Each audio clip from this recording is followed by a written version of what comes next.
Today's date is 10/23/2020. I'm here with Todd, Dakota, and it is 4 p.m. and we're doing this for Veterans Day, Veterans Week.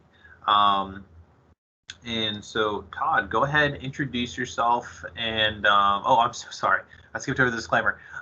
Do we have your permission to record and utilize this video for the Office of Veteran Success? Yes, you do.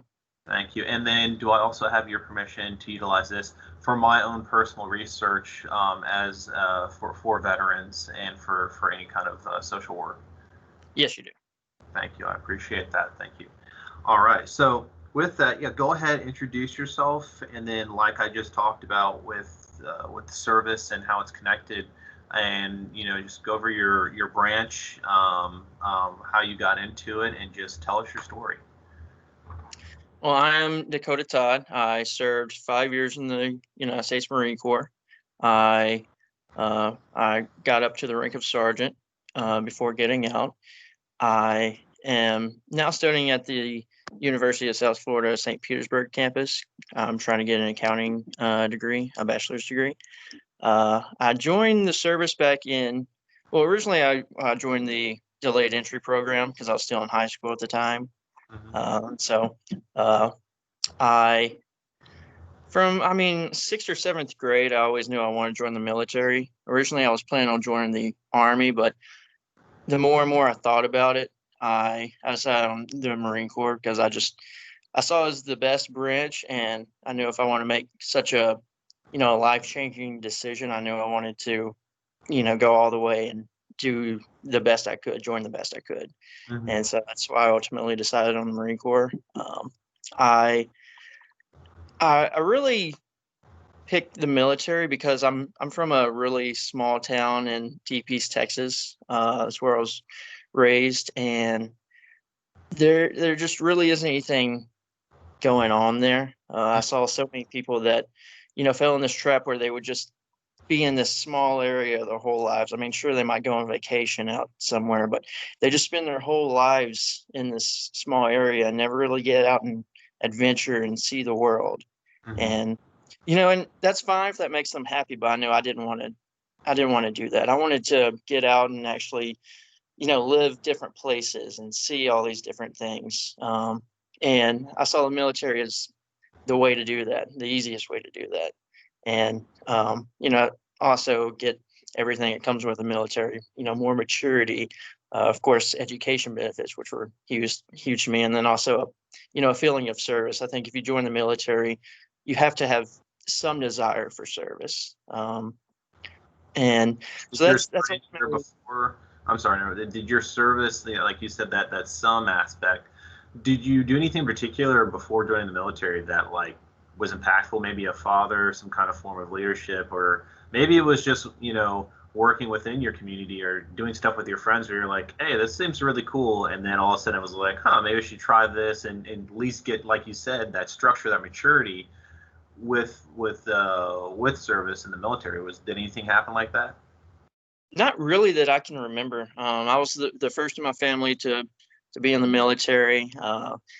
I had known other people in the area that had been in the military, but no one that I was really close to that, kind of served as a mentor, and which was pretty difficult because I kind of just went into it blind. Of course, I did my research online and everything, but it wasn't a person, that's telling me their stories and their experiences and everything. I kind of went in blind with it, which may not have been the best way to go about it, but I'm happy the way it turned out. I mean, it was a shock, go yeah, I know.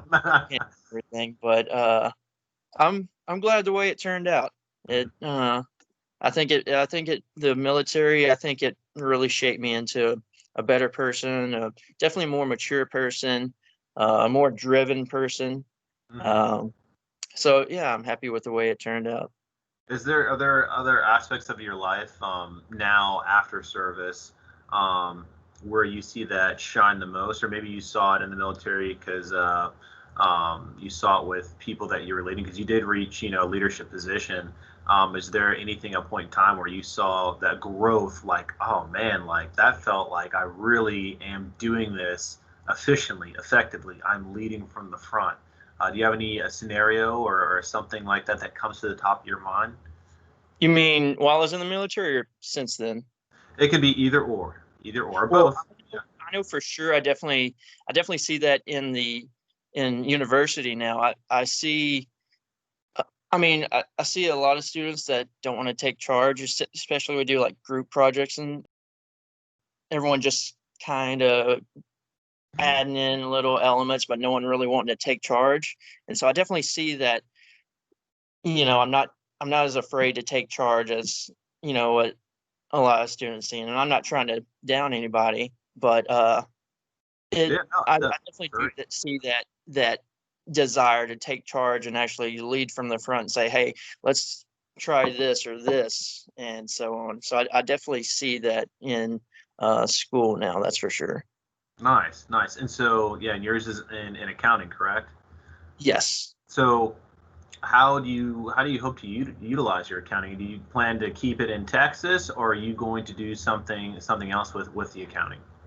What I'm planning to do once I get my bachelor's, I'm hoping that I can start off with one of the big four accounting firms, which I'm hoping to intern with one of them this upcoming summer. But I'm hoping to do like 2 or 3 years in public accounting, um, and then switch off to industry accounting, which is where you go to one company and manage their books instead of like public accounting where it's multiple clients and you're doing auditing or tax, whichever one. And so I'm hoping to do 2 or 3 years public, maybe 2 or 3 years industry, and by that point, I'm hoping to have my CPA license. And what I would ultimately like to do is open up my own CPA firm, whether it's by myself or with a partner. I'm not really sure yet, but that's that's my dream, is to open up my own CPA firm and provide auditing, tax work, consulting to small to mid-sized companies. Nice. And what does CPA stand for exactly? Certified public accountant. Certified. Um, Okay. yes. I did not know that. Okay. And so you'd be able to, so you have the CPA, you've got the years under your belt after 3 years public, and then you got your years private, and then, well, once you go private, you have the CPA, then you're able to really help out small businesses, or even take on multiple dynamics. You can pick between the two, right? Is that really what I just want to make sure I got that right? Right. I'm hoping. Are you talking about? You say between the two. Are you talking about between auditing and tax, or? Well, yeah, with auditing and tax, I Uh, mean, where your, I guess, goals kind of line? Is it going to be, you're going to be on, middle of New York and doing this stuff, or is it going to be like, are you hoping to make an impact on the town, or and it doesn't have to lead down there, right? I'm not trying to tie it up anyway. I'm just, where would you like to see yourself? Are you still on the journey of figuring that out? At this point in time, I would like to be in the Tampa area. Okay. I moved to right now up in Palm Harbor. I moved to Palm Harbor, Florida. That was January 2019, uh, which was pretty interesting. I'd never been, well, I'd been there once, but I didn't really know anyone in the area. I kind of saw it as just a pretty cool area to live in. I had the GI Bill, so it's like I can live, pretty much anywhere in the U.S. paid for. We get the housing payments and everything. Um, and I saw the Tampa area was a pretty cool area, and I love it since I've moved there, and I I see myself staying there at least for the foreseeable future. I mean, maybe one day I'll get to the point where I'm like, oh, I want to try something new now, but for at least the time being, I'm planning on staying in Tampa. I really like the area, and it's a fast growing place, and I think it'd be a good place to start my accounting career.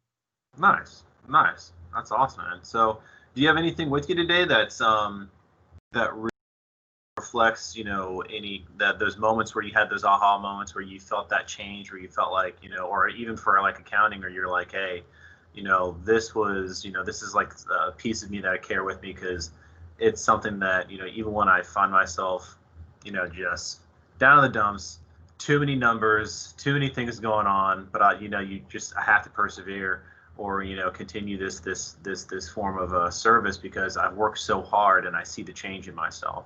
Anything like that for you? I don't. I saw the question that Amy had sent, and I tried to think of some stuff, but I was really just drawing a blank on it. I couldn't really think of anything. I'm sure after the interview, I'll be like, oh my goodness, I forgot all about it. But No, and that's okay. I mean, for the line, it's so funny because my brother always says I'm not the sentimental one, but I have stuff like in my wallet that means a lot to me. But if it's something too big, like in my place, I have no problem throwing it out when I move, and that breaks his heart. But but no, I mean, for a lot of us, it's the experiences, and they stay with us because now we're putting it into practice. Every single day we step inside that classroom, every single day that we put an effort, you don't even have to think about it. You've made it a part of who you are, and you're carrying it with you. So I think that's I can definitely I can connect with you on that, veteran to veteran on that one. There's a lot of things we don't get to take with us from duty station to duty station. It's what can fit in the duffel bag. That's the game. That's the game.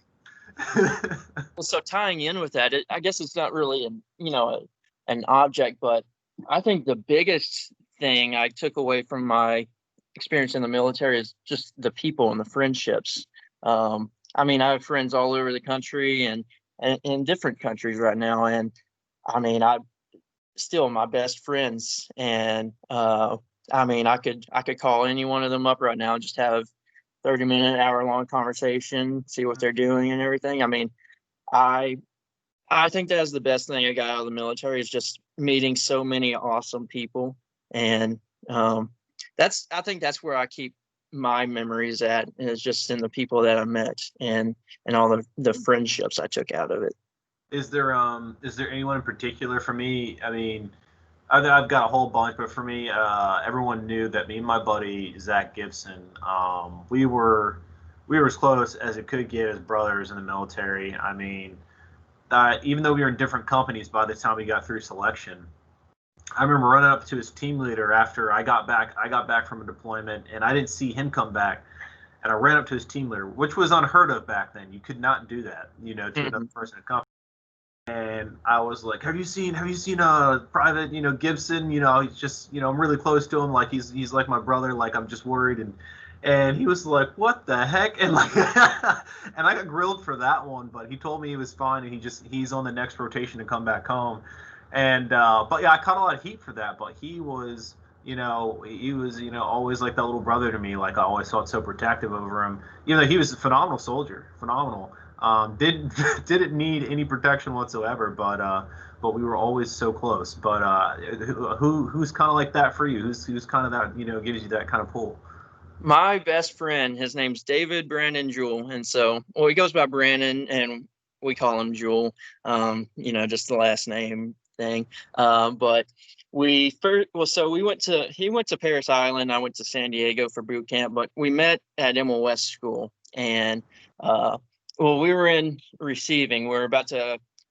This was when our platoon first came together, for the MOS school, and he was sitting next to me, and we were chatting, and we were talking about tattoos because we're fresh 18-year-olds. It's like, we need to get tattoos. Well, he had actually just gotten one, and so he got a big EGA right there on his chest. We were talking about it, and throughout MOS school, we were friends, and then we both went to Okinawa together. We got stationed out there for a couple of years, and so he was at Futenma, I was at Camp Kinzer. So it was about 15, 30 minutes difference. So, I mean, we'd hang out quite a bit. He'd either come over to our barracks or we'd go over to his. So we had a lot of fun times in Okinawa, that's for sure. We'll dig into that offline, but yeah. We went to North Carolina together. We were stationed there. And then he got out a little bit before I did because I extended to deploy with the 26th Marine Expeditionary Unit. But even then, he's from Tennessee, so I'd drive over to Tennessee every now and then, or he'd drive over to Camp Lejeune while I was still in. and we hang out like old times. But well, now he's in the army. He switched over to the army, Mm-hmm. and so now he's stationed in Italy. So 73rd. it's been, I guess, about 6 or 7 months. I miss the dude, but we still talk on, we'll video chat on Messenger or whatever. But I'm hoping either he can come back to the U.S. for a little bit, or I'd love to go out to Italy. I mean, it's an excuse for a vacation right there. Take it, take it, because I mean, my office mate, he was in the 173rd, and one of the privileges of just being able to visit a duty station as a veteran. I mean, the vacation spots you get to take, for basically pennies on the dollar, I would take it if you get the chance. Next spring break, Christmas break, the family's gonna miss you, but you will be back. But go see Italy, man. I mean, you definitely deserve it with the hard work you're putting into everything. Thank you. Yeah, for sure, for sure. I know everything is definitely crazy with COVID. It's probably a lot harder to travel now more than ever, especially to Italy. Right. And does any of that play, concern for you, like, in terms of just like the healthcare of it, being concerned about that? Well, my healthcare not so much, because I'm treated well by the VA. That was a pleasant surprise for me. I heard a lot of stuff before getting out, which I know they've improved a lot over the past few years. But I heard before getting out, all these complaints about the VA. But since I've gotten out, the VA has been amazing to me. I haven't had any issues, and so since they consider me a combat veteran, I get the 5 years of VA healthcare, and then also I'm a disabled veteran, and so I'll get the treatment for my disabilities, and then also I pay pretty low copays for treatment after that, after the 5 years is up. So And when you're in town, you me. go to James Haley, right? What was that? When you're back in Tampa, James Haley, I assume. Bay Pines. Bay Pines. Gotcha. I believe I know where that's at. I think I've been there once.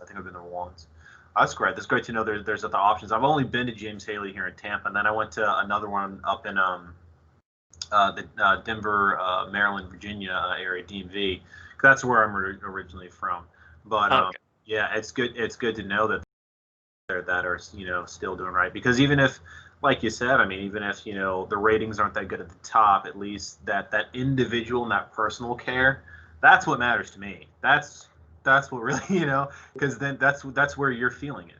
Mm-hmm. So all Exactly. the bureaucratic stuff, you might know numbers, but I don't. So I mean, I'm working on it, but I typically I don't see that unless it's on a a newspaper article or report. But that person-to-person contact, ironically though, yeah, the person at James Haley, my PA alone, he was actually stationed with me at my Ranger battalion, which was like a weird surprise. I walked in the door and I was like, What are you doing I here? tightened up. I almost went to we're both civilians at this point. He's like, stop.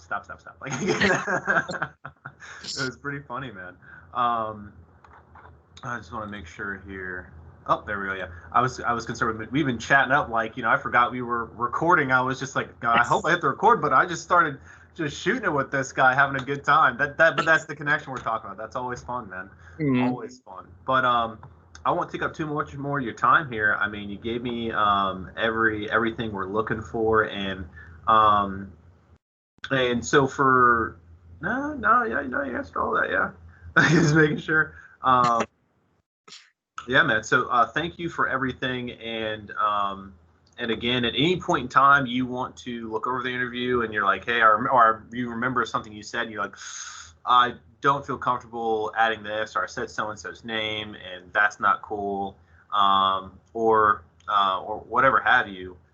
You just let us know, man, and that is your right, and we will respect it, man. All right. Thank you. I appreciate you letting me do this interview, James. Oh, brother, it's an honor. I appreciate you, man. You have a good day. All right. You too. Thanks a lot.